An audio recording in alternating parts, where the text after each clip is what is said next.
tadi seperti yang sudah saya jelaskan di kuliah, nanti kita akan melihat apa saja komponen yang diperiksa, begitu ya, dengan sedikit beberapa penambahan pada uji secara kimiawi. Kimiawi tidak hanya dilakukan dengan dipstick, tapi kita besok akan melakukan beberapa prosedur dengan tabung reaksi, pemanasan, penambahan reagen dan segala macam. Kita akan melihat dulu yang pemeriksaan kehamilan.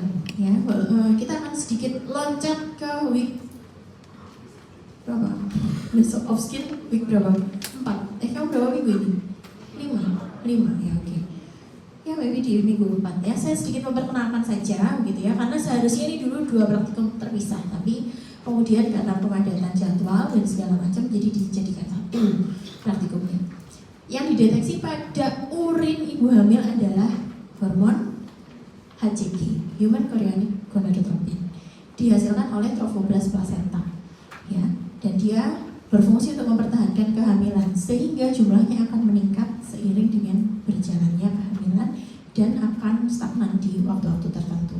Meningkat sangat ekstrim mulai dari tidak ada menjadi meningkat ada, gitu ya, dan puncaknya pada 8-12 minggu pada urin, sehingga ketika kita mendeteksi di urin lebih dari kehamilan lebih dari trimester pertama, nanti bisa hasilnya tidak relevan gitu ya. Kenapa kira-kira pemeriksaan urin tidak diperlukan ketika kehamilan sudah melebihi trimester pertama? Kalau udah lebih dari trimester pertama, perutnya udah kelihatan belum? Ya sudah, perutnya sudah terlihat membesar, sudah lebih berfungsi, kita mendeteksi menggunakan USG misalnya gitu ya, karena sudah tidak perlu dicek oh ini hamil apa bukan ya, untuk dilihat distensi abdomennya ini benar karena ada fetusnya, ada tumornya kah atau ada hal lain gitu ya, kita akan lihat. Tapi HCG juga bisa diperiksa pada laki-laki untuk men-screening adanya tumor pada testis misalnya gitu ya. Besok kalau yang laki-laki periksa terus positif, jangan bilang aku hamil mama gitu ya, awas ya, kamu nggak hamil gitu. Harus hati-hati, jangan-jangan perlu diperiksa yang lain. Tapi pada kasus-kasus kehamilan tertentu yang ada terbentuknya adalah jaringan plasenta saja, kita sebutnya hamil anggur, namanya mola hidatidosa, atau pada koriokarsinoma. Ya, tadi karsinoma pada jaringan korion yang adalah pembentuk plasenta, sehingga HCG-nya akan meningkat palsu. Perutnya membesar tapi tidak ada fetusnya, isinya adalah jaringannya plasenta semua tadi, sehingga ketika dites kok HCG-nya tinggi sekali, padahal baru 3 minggu misalnya. Perutnya kok juga membesarnya, padahal telat haidnya baru berapa lama misalnya, begitu ya. Nah ini bisa menjadi screening, kita akan lihat. Ya, ini dia akan meningkat, kemudian dia akan turun stagnan sampai nanti dia setelah persalinan dia akan hilang si hormon HCG ini. Ya, bisa di darah, bisa di urin. Ya. Pada 8-10 minggu kadar di urin itu sudah hampir sama dengan serum, tapi ketika di awal ya, first 2 weeks of conception, baru di awal, seperti saya dulu awal-awal saya biasanya siklus saya reguler gitu misalnya ya, dan saya kok terlambat sehari ya, maklum pengantin baru gitu kan, pengen punya anak gitu, jadi langsung cek pakai urin, tapi tidak urin pagi. Padahal idealnya tadi seperti di kuliah tadi ya kan, ketika mau deteksi kehamilan lebih baik dengan urin pagi. Nah diperiksa, garisnya samar, sudah mau senang tapi belum jadi senang kan gitu. Kemudian saya ke lab, ya masih residen begitu. Kemudian ambil darah, cek HCG-nya, ternyata sudah di kadar 10 ribuan gitu. Jadi di darah sudah meningkat, tapi di urin masih samar-samar. Saya ulang yang di urin seminggu kemudian, 3 hari sampai 1 minggu kemudian saya ulang, garisnya sudah semakin tebal yang di urin, karena ini tadi ya, lama-lama dia akan meningkat dan sudah bisa terlihat jelas pada strip urin gitu. Sehingga besok kita akan coba, nanti saya coba ya, kita kayak lagi ada yang hamil ya. Nanti kita coba, masih ada staf FK yang lagi hamil memang, jadi nanti kita mintakan saja, nanti aku nggak tak suruh hamil sekarang, nggak rasa ya, nggak usah dipaksa. Oh mau screening tumor testis juga boleh ya, mau screening tumor testis juga boleh. Biasanya saya minta kakak-kakaknya mencarikan cari aja yang biasanya kemarin pada kamu gerilya kemana kemarin? Kamu yang mana? Oh ke fakultas lain cari stafnya ada yang hamil apa enggak. Nah tapi kalau teman-teman mau mencari ibu hamil yang mau diperiksa sekaligus dengan pemeriksaan urinalisisnya juga tidak apa-apa. Nanti hasilnya seperti apa bisa kita sampaikan ke pasiennya. Hitung-hitung kita menawarkan pemeriksaan gratis gitu. Ya, bisa juga. Tapi besok kita coba mintakan udah berapa minggu ya? Kayaknya udah trimester 1 lewat dikit. Nanti coba saya carikan. Kita akan lihat masih kuat apa enggak hasil positifnya.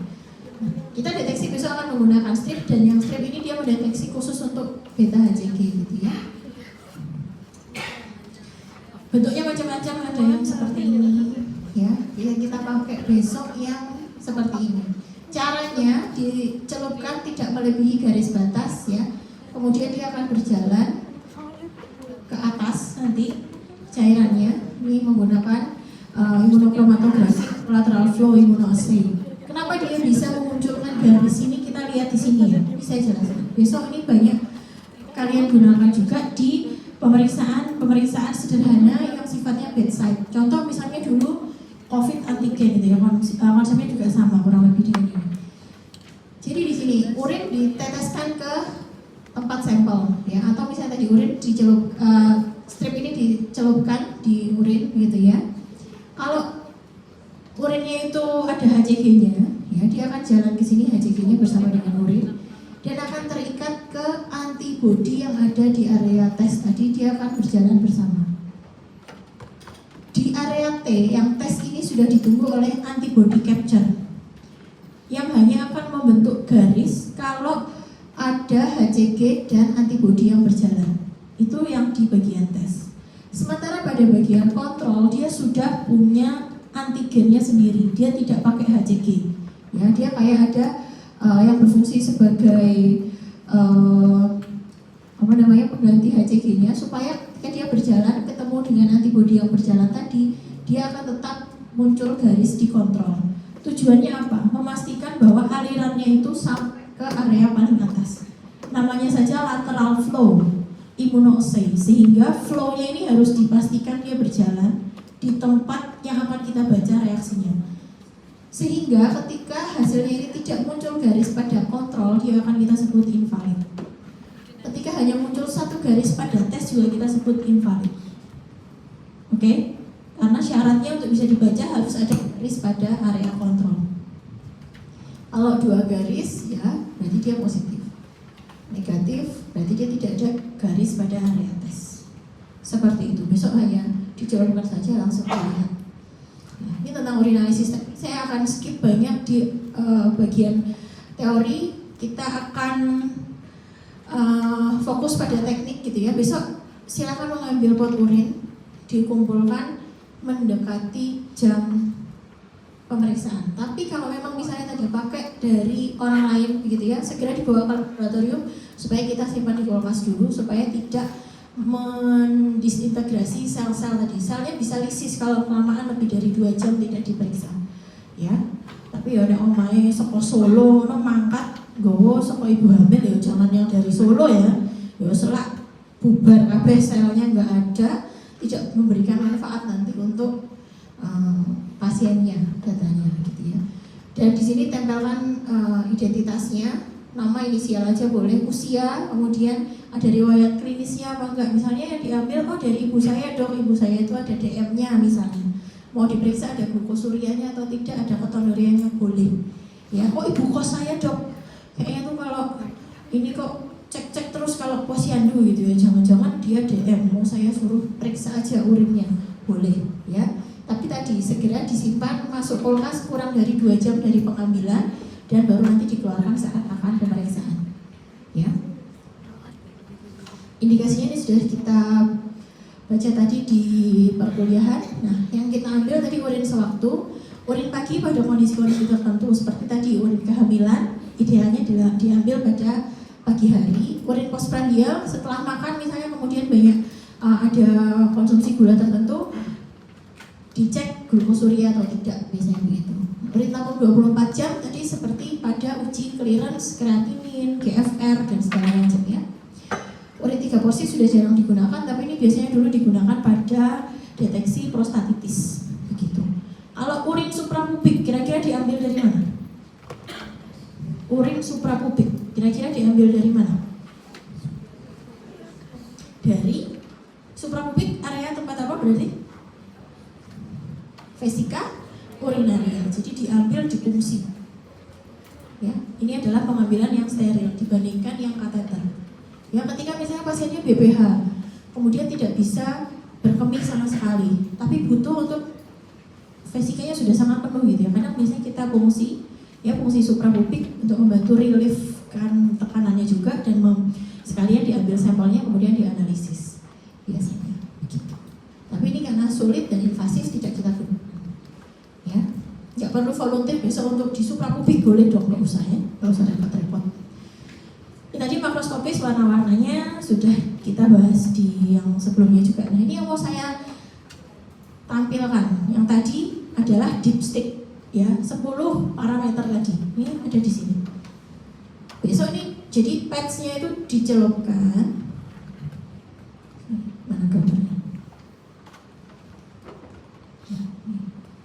Oke, ini aja yang lebih jelas. Ketika dia sudah dicelupkan di urin, kemudian di tabungnya itu nanti akan ada warna-warna standarnya ini. Nanti akan kamu lihat sesuai dengan urutannya. Ini akan bisa bervariasi urutannya tergantung dari reagen yang kamu gunakan. Pabriknya beda, bisa ada yang leukosit dulu, ada yang esterase dulu, ada yang nitrit dulu gitu ya. Tapi ini kurang lebih komponennya sama. Kemudian dilihat warna yang ada di patch yang pertama ini disamakan. Nah, kalau ini berarti ini apa? Negatif. Yang kedua negatif. Ini adalah yang belum dicelupkan. Kalau misalnya ini kayak gini nih, udah dicelupkan ada perubahan warna, dicari ya. Tapi bukan berarti gini, misalnya dok nih yang nomor 2 tidak berubah warna, yang 3 berubah warna terus dimiringkan gitu, nggak usah. Ya dilihatnya satu-satu. 1 negatif enggak, 2 negatif atau enggak.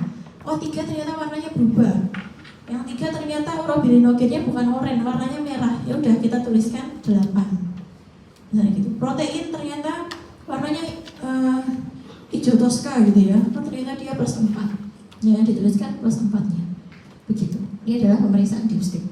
Perhatikan besok tidak mengambil strip dibawa kemana-mana dari awal, habis pretest ambil strip dulu baru dibacakan setelah 15 menit, jangan, karena nanti dia sudah bisa berubah warnanya ya, karena dia akan teroksidasi. Habis dibuka juga terus jangan lupa ditutup kembali tabungnya. Jadi ketika oper-operan tabung besok tolong diperhatikan gitu ya. Dan kalau tadi sampelnya tidak segera dianalisis, misalnya bilirubinnya yang banyak atau biliverdinnya atau urobilinogennya terurai misalnya, jadi bilirubinnya false positif, urobilinogennya false low gitu, jadi bisa menyebabkan gangguan pada pembacaan hasil. Yang mau saya garis bawahi adalah ini, vitamin C dosis tinggi. Pada beberapa seperti stripnya kita besok paling bawahnya akan ada asam ascorbat atau vitamin C. Nanti tolong dibaca supaya tahu berapa banyak kandungan vitamin C pada urinnya. Karena kalau vitamin C-nya terlalu tinggi, 3 parameter ini akan false negatif. Yang pertama adalah protein, yang kedua adalah keton, dan yang ketiga adalah urobilinogen. PKU saya ingat ya. Protein, keton, dan urobilinogen ini akan false negatif pada kondisi high vitamin C. Ya, sehingga harus hati-hati menginterpretasikan kalau urinnya kok pernah minum multivitamin vitamin C gitu ya, merek apapun, terus kamu berkemih pasti warnanya akan menjadi nutrisari gitu. Enggak.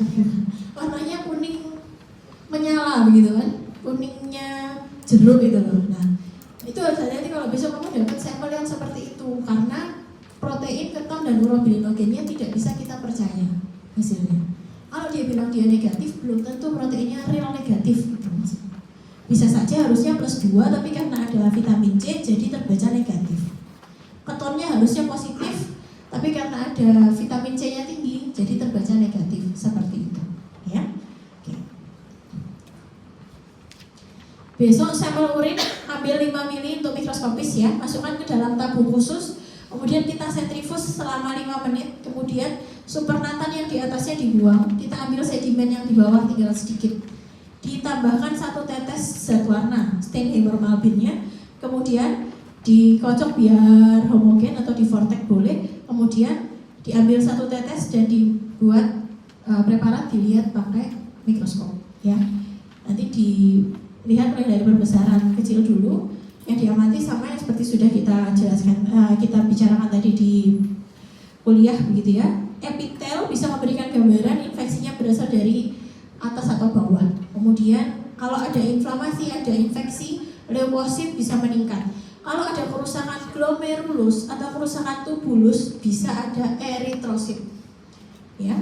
Kemudian silinder akan terbentuk kalau tadi ada stasis urin. Silinder yang kosong namanya adalah silinder apa? Hialin, berasal dari pembentukan uromodulin. Protein penyusunnya adalah uromodulin atau Tamm-Horsfall protein.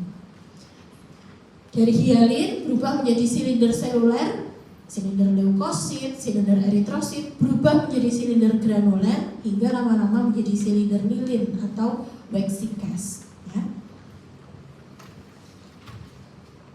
CaOxalat tadi pH apa? Asam basa? Asam. Ya, bentuknya nih kotak ya kayak piramid gitu. Kemudian triple fosfat ya, yang seperti limas. Kemudian bisa ketemu mukus serat tumbuhan walaupun jarang. Nah, ini misalnya mukus pada pasien-pasien pada laki-laki misalnya dengan adanya retrograde ejaculation bisa ketemu juga sperma beberapa kasus ya. Biasanya ketemu. Parasit biasanya bisa pada anak-anak kalau ada kontaminasi. Misalnya diambilnya terpaksa dari feses, dari pampers, kan biasanya udah campur sama feses mungkin, atau kontaminasi dari yang tidak bersih dan segala macam, bisa ketemu telur cacing. Oke, kemudian kepentingan klinisnya besok tolong dicoba dianalisis. Kalau bisa dapat urin yang dari orang yang sudah ada riwayat DM misalnya gitu ya, atau yang memang ada kerusakan ginjal supaya kita bisa mendapatkan hasil yang cukup beragam gitu. Nah, kita lihat kesesuaiannya. Kalau dari dipsticknya itu leukosit esterasenya positif, nitritnya positif, berarti dia adalah infeksi saluran kemih. Terus kita konfirmasi secara mikroskopis. Tadi leukositnya di dipstick meningkat, mikroskopisnya kok leukositnya juga banyak gitu ya. Sel-sel leukositnya banyak berarti sejalan, berarti dia adalah ISK. Penyebabnya ada enggak? Ternyata ketemu bakteri. Maka ini adalah sejalan, disebut sebagai infeksi saluran kemih. Kalau batu, yang menyebabkan batu jangan berharap di mikroskop ketemunya batu beneran ya. Yang ketemunya adalah kristal. Ya, ketemu kristalnya, ada sumbatan di situ, pasti akan menyebabkan kerusakan pada struktur sehingga bisa ada hematuria. Secara mikroskopis mungkin ada eritrositnya, ada leukositnya, begitu ya. Kemudian kalau nefritik ada kerusakan glomerulus, ketemu biasanya hematuri dan proteinuri. Sementara nefrotik, sindrom nefrotik utamanya adalah proteinuria. Ya, kita akan periksa kimiawinya nanti tidak hanya secara dipstick tapi menggunakan beberapa metode berikut ini. Ini tadi sudah kita bahas tentang bilirubin. Pigmennya apa? Pigmen pada urin tadi? Urobilinogen. Ya. Ini sama. Tadi syaratnya bisa ketemu bilirubin pada urin tadi adalah ada apa deh? Ada obstruksi pada saluran pembuangan empedunya tadi, bilenya tadi. Ya. Bilirubin kita periksa dengan metode yang namanya Faucet, ya. Normalnya tidak ada. Urin ditambahkan barium klorida, ya, kemudian disaring dan ditambahkan reagen Faucet. Ketika dia ada bilirubin meningkat di sana akan berubah warna menjadi hijau di kertas saringnya karena dia akan berubah menjadi biliverdin. Yang kita amati adalah perubahan warna menjadi hijau. Kalau dia tetap coklat berarti normal. Ya. Bilirubin tadi ini bisa muncul kalau ada obstruksi dan terjadi reflux. Kemudian urobilinogen. Ini yang normalnya ada. Metodenya adalah Ehrlich. Ya, kita langsung teteskan reagen Ehrlich, dihomogenkan tunggu 5 menit akan berubah menjadi warna ke warna pink. Bukan Ehrlich bukan. Ya. Kamu yang nemuin. Udah yang kamu kan atau leluhurnya ya, yang temukan. Ini kayak bapaknya. Ya, normalnya ada, jadi bisa positif kuat ataupun positif ini normal. Kalau dia tidak ada, tapi warna urinnya itu kuning, tapi hasilnya kok negatif, yang harus diragukan bukan warna urinnya, tapi ya jangan-jangan reagennya kurang baik atau perubahan warnanya ya, karena ini karena ini pemeriksaannya secara visual. Di dipstick sudah normal, di airlift kok negatif ya, yang tidak sesuai berarti kan, jadi harus nanti di cross check apakah kesalahannya secara preanalitik begitu. Ya tadi ya seperti saya bilang, kalau jumlah bilirubin yang masuk ke GI tract-nya banyak, pasti juga banyak yang akan lari dan diubah menjadi urobilinogen sehingga urobilinogennya bisa meningkat. Kemudian ini tadi tentang renal threshold yang saya bilang, ketika dia terjadi peningkatan glukosa, ada hiperglikemi gitu ya, kemudian difiltrasi glomerulus, di tubulus, direabsorpsi, dia udah nggak sanggup lagi. Saya cuma bisa mereabsorpsi sekian, ya, sisanya kita buang saja di urin, akan terdeteksi sebagai glukosuria. Kita deteksi dengan metode Benedict. Tolong besok berhati-hati ketika melakukan pemeriksaan ini karena kita akan menggunakan pemanasan, ya. Jangan ada urin nyemprot di antara kita, ya. Betul banget. Sudah berapa angkatan sudah dibilang di setiap overview tetap meledak lagi ya. Tolong jangan. Ya. Karena memanaskannya tidak pas, dibiarkan sambil ngobrol. Woi, ovojetnya belum ini diar ya, meledak ya ini. Kena temennya ada tahun lalu. Saya suruh ngelap lemari ada ya, jangan sampai terulang lagi ya. Besok ketika itu dinyalakan semua mata tertuju pada spiritusnya, tolong besok diperhatikan, jangan jadi korbannya. Sorry. Caranya seperti apa? Kita akan lihat ini. Kita ambil reagen Benedict dulu, diambilkan urin 10 tetes saja, kemudian kita panaskan. Kalau memang dia akan ada glukosanya, warnanya akan berubah, ya. Dari yang tadi warnanya biru, Benedict warnanya biru, dia akan berubah menjadi merah coklat gitu dan ada endapannya. Ya, ini berasal dari reaksi ini. Benedict itu memiliki Cu2+, nanti ketika dia ada glukosa yang akan berfungsi bereaksi gitu ya dengan Na2CO3 diubah menjadi enol, nanti akan menjadi bereduksi sehingga terbentuklah Cu2O-nya di sini. Kalau dia ada glukosa, tapi kalau dia tidak ada ya ini reaksi ini akan tidak berjalan dan warnanya akan tetap biru. Kalau reaksinya ini berjalan akan membentuk warna merah. Ya, glukosuria ditemukan pada pasien-pasien dengan diabetes mellitus. Pada pasien-pasien diabetes mellitus yang berat tadi juga bisa kita temukan benda-benda keton, ya, seperti saya sampaikan tadi sebagai produk sampingan begitu ya dari dari pembongkaran lemak. Kita akan pakai metode Rotera, nilai normalnya negatif. Dari 3 jenis benda keton ini yang kita deteksi, meskipun beta hidroksibutirat itu yang paling banyak, tapi yang kita deteksi adalah aseton dan asam asetoasetat. Ya, 5 mili urin kita ambil, kita teteskan Rotera sedikit saja, kemudian teteskan NH4OH dan ditutup dan didiamkan 3 menit. Kita akan lihat ada terbentuk cincin ungu atau tidak. Pada pasien DM jangka panjang yang misalnya tidak terkontrol, tidak minum obat secara rutin, biasanya akan bisa muncul ketonuria yang positif, gitu ya. Atau tadi pada pasien-pasien yang tidak DM, tapi pada pasien apa tadi yang bisa bikin ketonnya positif tadi? Ketonuria tanpa glukosuria kira-kira bisa ditemukan pada pasien apa? Puasa, terus dehidrasi, gitu ya, tidak ada asupan makan sama sekali gitu, jadi dia akan bisa menyebabkan adanya ketonuria. Nah ini untuk gambaran secara klinisnya tadi sudah saya sampaikan juga bahwa proteinuria bisa terjadi bersamaan dengan hematuria, contohnya pada kasus-kasus nefritik gitu ya. Nah ini contohnya itu adalah kerusakan yang glomerular proteinuri ya. Tapi hematuria itu tidak selalu tampak nyata, jadi hematuria biasanya dia mikroskopis ya. Ada juga yang mikroskopis tadi bersamaan dengan mikroalbuminuria kalau derajat kerusakannya belum terlalu masif begitu. Protein ini juga akan menggunakan pemanasan, sehingga tolong berhati-hati ya. Metodenya adalah asam sulfosalisil. Kita mereaksikan dengan asam supaya terbentuk kekeruhan. Kita akan buat 2 tabung gitu ya, 2 mili urin masing-masing tabungnya. Yang satu tabung ditetes 8 tetes asam sulfosalisil, dipanaskan ya. Kalau terbentuk kekeruhan, habis dia mendidih, didinginkan dengan air mengalir, kita lihat kalau dia tetap ada kekeruhan, maka kekeruhan yang muncul itu adalah albumin. Pada pasien-pasien dengan multiple myeloma, misalnya kalau protein yang terbentuk itu adalah paraprotein gitu, kita sebutnya Benz Jones ya, yang ada di urin itu. Setelah didinginkan tadi hilang kekeruhannya. Ya, berarti dia adalah protein yang rantai Benz Jones. Ya, nah ini kita bisa nilai secara semi kuanti begitu ya, +1, +2, +3, +4 kalau berdasarkan derajat kekeruhannya. Hasilnya nanti silakan dituliskan, dan yang akan kita bahas adalah kesesuaian antara hasil yang di sini dan mikroskopis dan yang kimiawi secara kualitatif.